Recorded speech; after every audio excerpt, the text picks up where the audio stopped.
So who wants to talk about Nintendo's next $80 game? Because apparently it's been getting a lot of love, which I find absurd mostly because it's $80, but also because all but like 2.5 hours of the entire experience came out in March of 2022. So for those of you unaware, if you were just scrolling and looking for a review of the next Nintendo Switch 2 game that came out in August, you might have heard a lot of people talk about this $20 Kirby game that's available for the Nintendo Switch 2. That might have intrigued you. You'd be like, oh yeah, cool, I need a Switch 2 game. There aren't many first-party games coming for this thing right now. I like Kirby, he's cute and he's fun. And then you go decide to buy this new Kirby game on the Nintendo Switch 2, and it turns out the entire package is $80. And obviously, that's because it's just another Switch 2 Edition game. And for those that are unaware, Switch 2 Edition games are basically the same thing as Switch 1 Edition games, but they usually have like minor bits of improvements put into there, maybe a little bit of an up-res, or even a companion app if you really please to have one. Basically, some kind of incentive to justify selling these very old last-gen games at full price, but full price can be anywhere between $70 and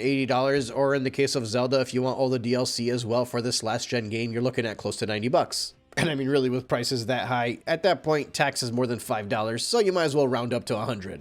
Now, there is a caveat, however. If you did happen to buy these games on the Nintendo Switch 1, and you still actually own the Switch 1 copy, you didn't sell it or give it away, then you can upgrade for the seemingly low price of $20. This, of course, has led to many disagreements, because there's like a 5% attachment rate for Kirby and the Forgotten Land from the Nintendo Switch 1, so that's 5% of the 155 million people that actually bought the Switch 1. And obviously, not all of the people that bought the game on the Switch 1 got a Switch 2. Realistically speaking, it's much smaller than that. So you get a fraction of people that are Switch 2 owners that also had Kirby and the Forgotten Land on the Switch 1 that are going around telling people that this is just a Kirby and the Forgotten Land DLC. And that's why many people are saying that it's a $20 game, because those people are not counting the $60 they spent 3 years ago. Now, they might argue that you don't have to buy the Switch 2 version for the extra content that comes in this DLC, as they're calling it. You can just pay the $60 for Kirby and the Forgotten Land Switch 1 and play it on your Switch 2. Except, well, you can't exactly do that and get the Switch 2 experience, because if you want the improvement in the frame rates and the performance and the resolution, you have to buy the Switch 2 edition. So you're getting that DLC whether you like it or not. So at that point, you can't even really consider it downloadable content that's additional, because it's not like you can buy the base Switch 2 game and play it on the Switch 2 without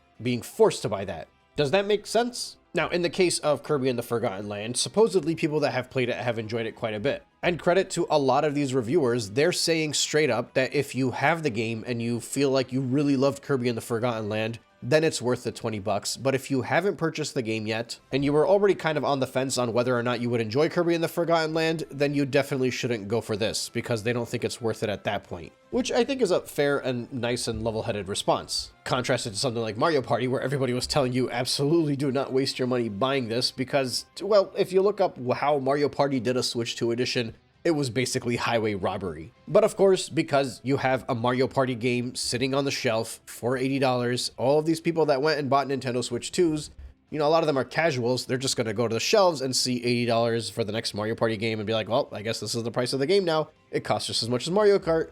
And they're going to pick it up and buy it. And that's a big reason why Mario Party is selling much better than it has any right to sell at this point in time. Not like record-breaking or anything, but it's definitely selling more than it should, and it's really gross that it is. But that's a Mario Party discussion. Back to Kirby. So depending on the reviewer and the person that's actually playing the game, they'll either sell it as if there's like 12 new stages in Kirby, or they'll say that they're remix stages. So obviously this is all built off of the foundation of the levels that are already there, to the point where even the boss battles are the same boss battles at the end of these stages. And like I said, most people were able to run through this within an afternoon, like 2.5 to 3 hours, depending on the person. So this whole $20 edition is probably debatable whether or not it's actually worth the value. And I'm guessing the people that think it is worth the value are the ones that are like hardcore Kirby fans. If somebody just bought Kirby and the Forgotten Land was like, that's all right, you know, maybe they didn't even fully complete it, I doubt they would think this is worth it. But the point is that it's very light on content. So while some people may look at it and be like, well, it's only $20 to upgrade and I got nothing else to play, which is a key point because Nintendo didn't really release anything else big this month. So there are desperate folks that are going to be looking for something to play.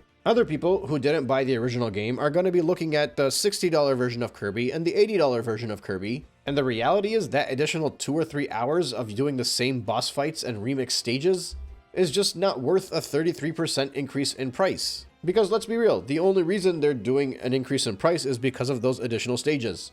The Switch 2 enhancements are pretty much free updates for the games that don't add anything to the title. And this is very problematic because it's a port without saying it's a port. It's just a new way for Nintendo to re-release their game and try to reach a larger audience, especially for these games that came out later on in the Switch's life and didn't hit that 20 and 30 million sales number, or even that 10 million sales number. But it's worse because it's more expensive now. Not just more expensive, it's like, for the entirety of the video game industry, $80 is considered like the top, that's the roof. Nobody goes higher than that for the most part. But then you have people defending it, being like, well, yeah, it's the base game, which, again, is still being charged full price and hasn't gone down in price from $60 plus a $20 DLC, so it makes sense. But no, it does not. And ultimately, the only reason Nintendo's doing this, and the reason they think they can get away with doing this, is because they got away with it during the Switch 1's life. But the crazy thing is that they've gotten worse. They're greedier now than they were on the Switch 1. Like Tropical Freeze comes out, right? On the Wii U, it's $50. They released it at $50 because it launched on a failing console. So it should have been a $60 game, but no, the reality is they released it at $50. It barely sold. Estimates put it at around 2 million units lifetime. Meanwhile, they bring it over to the Switch and it hits 5 million. Now, they didn't really offer an incentive to double dip, so I'm guessing most of that 5 million was new buyers. And also, just by nature of the Switch 1 having a much larger user base than the Wii U, a lot of those people had to have been new buyers. When they brought it over to the Switch, they charged $60, so it was $10 more than it was on the Wii U. A lot of people were very put off by this. It was very disturbing that they would port a game over and then charge an additional $10 for it. But at least when they set the price back then, they didn't make a statement. They charged at the industry price. $60 is what every game was going for. And I'm not defending that. I still think it's ridiculous that that game sold for $60 on the Switch.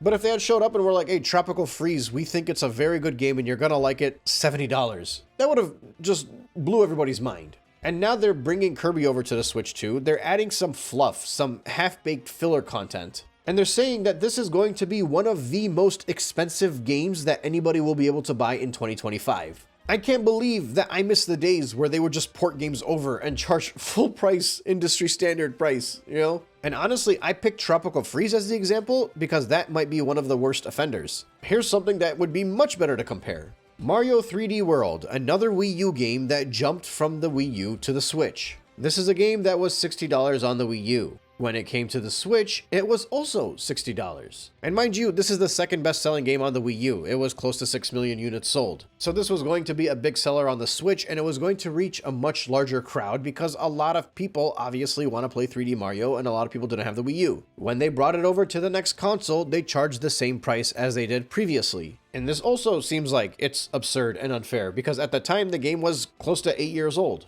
But just like how Kirby and the Forgotten Land got Star-Crossed World, Mario 3D World had Bowser's Fury, and Bowser's Fury was not a remix of anything. It was basically a whole new 4 or 5 hour game built from the ground up, and it was an entirely new and unique experience. Imagine, in 2021, when the Switch was already doing very well, Nintendo pops up and was like, we're gonna release 3D World, which we think is a $60 value, but we also added Bowser's Fury, so instead of that, we're gonna charge you $75 or $80 for this. That would have been absurd. And somehow that still would have been a better deal than what they're doing with Kirby and the Forgotten Land Switch 2 edition. I cannot believe that it is 2025 and I am reminiscing about the days where Nintendo used to rip us off, because now, somehow, they're ripping us off worse. But honestly, it's starting to make a lot of sense to me, because from a business angle, this is the best thing that Nintendo can do. And if buyers continue to allow it, which I don't know if they're going to continue to allow it or not, then Nintendo will just have the laziest console generation ever. Think about all of the costs that come into development for making a new game and releasing it.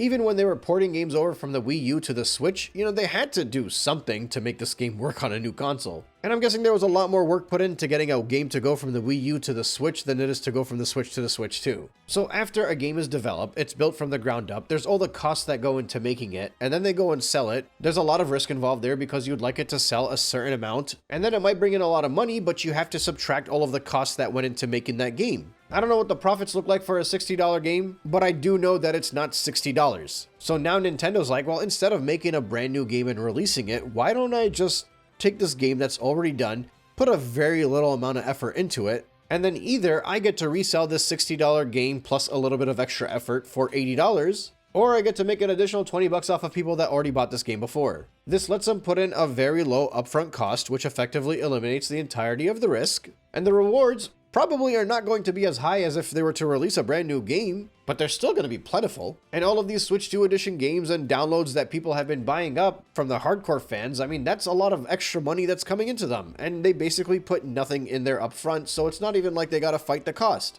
So from a business angle, they just found a way to redo the whole port job thing again. Just like how they took all of those Wii U games and they sold them on the Switch so they can recuperate all of the losses they had from the Wii U, they're bringing in these Switch 2 edition games and they're trying to rip off as many people as possible. And the dumb thing is, Nintendo knows there's a very easy workaround for this. Some people opt to use their Switch 1 vouchers to buy 2 games and save that money, so then use that to buy the Switch 1 version of Kirby and then upgrade it for 20 bucks. Others will search Facebook Marketplace and try to get a used game from the Switch 1 version and then go download the Switch 2 edition. And those are smart, consumer-friendly ways to save money, just like buying a used game is, just like looking for discounts is, or using like credit card points or whatever your preferred way to save a few bucks is. But there shouldn't be a need for that. Nintendo could just instead charge $60 for this game, the same price that it already was, even though it didn't get a price drop. And at that point, their anti-consumer justification could be like, yeah, the price didn't go down, but we gave it all the enhancements and we added this little bit of extra content and it's going for 60 bucks, which is the standard industry rate for video games. But they're just pushing that limit to absurd heights and it's very annoying.